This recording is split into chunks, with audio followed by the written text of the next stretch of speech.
Hi, it's Chuck Kent, here for Branding Magazine and the Branding Roundtable, speaking with Bob Domenz of Avenue, which is a B2B focused strategic and brand activation firm. Is that a fair assessment? Correct. We call ourselves a business-to-business marketing strategy and activation firm. Great. And I've asked Bob to talk with us as part of this month's Branding Roundtable on rebranding.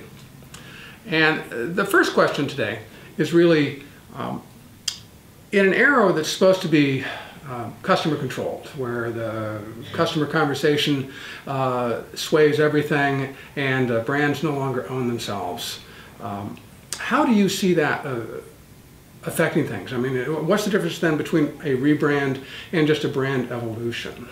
Sure. Well, I think, first thing, the way we think about it is, rebranding is synonymous with change. And so kind of the first organizing principle goes with the more dynamic the environment your business operates in, right? More likely, therefore, the need to be flexible and perhaps more frequently rebranding your company. So to illustrate the points and how they're different, and in our world, B2B, how that is a different aperture than business to consumer. If you were to take a brand such as Dorito, who sells predominantly to a young teenage male who may have a much more ephemeral set of interests and is motivated and or driven by, influenced by peer pressures and pop culture and other trends, things that change more dynamically. And you're dependent on a sole point of purchase, right? As the brand manager, you may need to have a more flexible and adaptable brand management set of processes.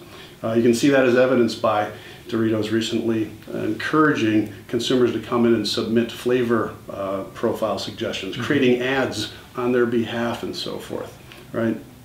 Whereas in the world of B2B, you have a much, typically, you have a much more static landscape in terms of the degrees of change that happen are slower, more glacial.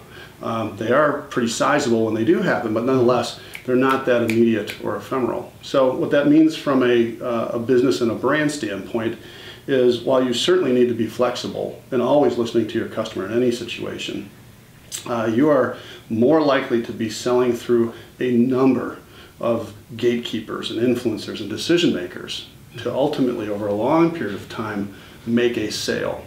It would not behoove you to start changing strategy very frequently and often, because these sales cycles can take months or in some cases years, right?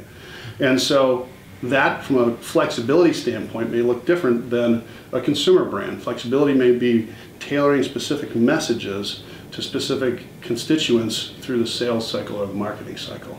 And accordingly, when and if that industry does change or shift, or when that business in the business-to-business environment does evolve and grow, when there's a certain tipping point, then that may necessitate the need to rebrand, right? And more fundamental and substantial. Because every rebranding you think of is like a spectrum. It's a lot of shades of gray. Right. On one end of the spectrum, you're thinking more about visual change and maybe messaging change, right? And that's predominantly focused externally. Right. On the other end of the spectrum, you're talking about more fundamentally, who are we? What do we offer? How do we take that to market? And so it's a much more deep and penetrating aspect of rebranding. So, in your view, what really constitutes rebranding? Because I think a lot of times people, particularly not involved in it, see rebranding as, oh, we need new logos, we need new colors. Right. So what do you see as the key components that comprise a rebrand? Well, the way that we think of rebranding is that fundamentally we're talking about when you're looking to re-architect or re-engineer the purpose of the company and its market promise. So those two fundamental components together we call purpose and promise, creatively speaking. Purpose is all about the mission and why we exist as a company. The value system of that drives and guides our actions and behaviors as an organization. Obviously, your market promise has to do with what do you offer, how unique and differentiated it is, what is the core value proposition, and then ultimately how do you get all of that to market. And so those two components fundamentally for us are what we consider to be a rebranding, right? Sometimes that comes with a visual change or refresh, or rebrand, or wholesale change, but not always, right? So identity is one component. So, okay, well, are there particular inflection points in a corporation or a brand's life, as it were, Sure. where you know it's time to rebrand? Yeah. Well, I think, again, kind of starting first with fundamentals. Mm-hmm. You've either changed to a degree that what you have become is no longer reflective of who you were. Right? So that's one category. Second category is the market has changed, and you are at risk of being irrelevant, and so you need to change in order to serve or address that marketplace. It could be an existing marketplace or a new one that you're entering. But if you shake down from that, you can think of what we call triggers of change, which are typically hard points in which one can identify not necessarily the need to rebrand in the wholesale form, but maybe some aspect of rebranding, whether that's just visual or it is a much more substantial re-engineering of the business and the brand, right? Okay. So we call triggers of change would be an example, merger acquisition. A new leader typically brings upon a business a new vision or new direction. Outside investment like private equity. With those investments comes an expectation of a higher level of performance, right? New market entry, new product launch. So there are a number of hard points that we call triggers of change. So change is typically difficult for people in any walk of life to approach. Right. Given that sort of inherent fear factors, what are the risks, the pitfalls people need to look out for, or another way to say it, what are the biggest causes of failure in rebranding? Well, there are numerous causes. I think four kind of stand out immediately. First would be not having the direct involvement and participation of leadership, so namely CEO, president, and or the C-suite. Mm-hmm. It is truly a leadership-driven initiative. Second would be not having involved and or driving the rebranding based on deep customer insights. The third would be approaching a rebranding initiative as simply a visual logo change and perhaps like a new set of tagline and advertising, as opposed to an opportunity to instill greater change throughout an organization. And fourth, finally... So deep change versus superficial change. Absolutely. So quite frankly, and this is probably most frequent, right?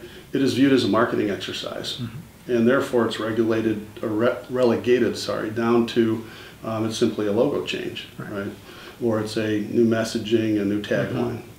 Mm-hmm. And what typically, while that may be the case as part of the rebranding effort, what typically is the scenario is that, that company has changed or is changing. And this visual identity change can become the most highest profile evidence of a broader scale change. And on one hand, used to propel it, right, further, as well as to validate or provide, again, that evidence that we have in our changing. So it's a missed opportunity, usually because it's viewed as just a marketing initiative. Okay. Finally, though, this one's most important in our opinion. And this is what we call getting your be-do say out of order. B is who you are as a company, mission, purpose, core value propositions.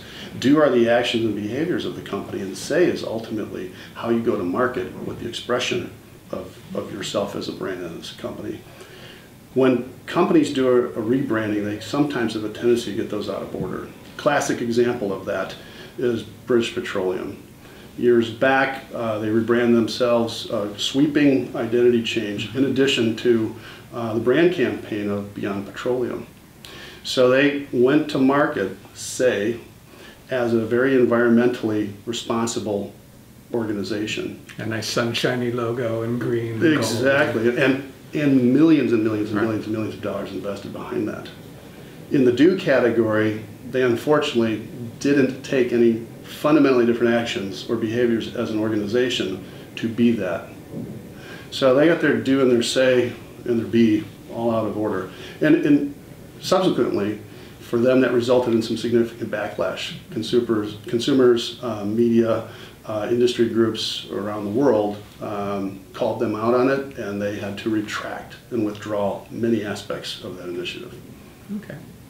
Well, you're talking about what sounds like fairly both broad and deep business consulting here. Sure.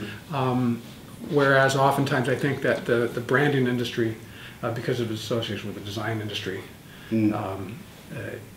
isn't necessarily seen in that regard. What, given that, at this point in time, what do you see as the necessary skill set for any firm to have that would call itself a branding firm? Sure. To really execute what you're talking about? Yeah, I think, well, again, in our definition, this would be first and foremost what I'll call a level of business acumen. Mm-hmm. And so that the ideal rebranding partner understands the nuances of and how to navigate the marriage of brand strategy with business strategy. Mm-hmm. So ultimately in a rebranding, what you would like to see, right, and what's optimal in terms of outcomes and accelerating a business in achieving its goals and objectives, is to drive change, whether that's internally throughout the organization or externally across the marketplace. And what commonly falls short is in a rebranding initiative, and in part because of the partner or resource the business is working with, is that it is viewed and it is approached as a visual or just a creative expression engagement. Whereas ideally during the development of a brand strategy, you are concurrently developing and designing the business that is going to serve and deliver that brand message. So again, purpose and promise. Mm-hmm. So the idea would be that you have a partner who has the experience and demonstrable expertise in the marriage of business and brand strategy, so that you can drive this all the way down to new policies, procedures, go-to-market strategies, even things like, for example, interviewing and recruiting screening, so that you're hiring people who are aligned with the value system of your brand and business. That takes a different level of expertise than the traditional creative firm. Right. So I don't suppose you happen to have that expertise on staff here at Avenue, do you? Yeah, absolutely. We have a very diverse set of backgrounds, experience, and expertise on staff for that purpose, because the best is a blend of both creative and strategic. Okay. Well, great. Well, on that note, we'll say thank you to Bob here at Avenue, and encourage everybody to read the full Branding Roundtable, where you will also hear from some other seasoned rebranding experts. And we'll see you next time on the Branding Roundtable. Thank you. And thank you, Bob. Thank you, Chuck.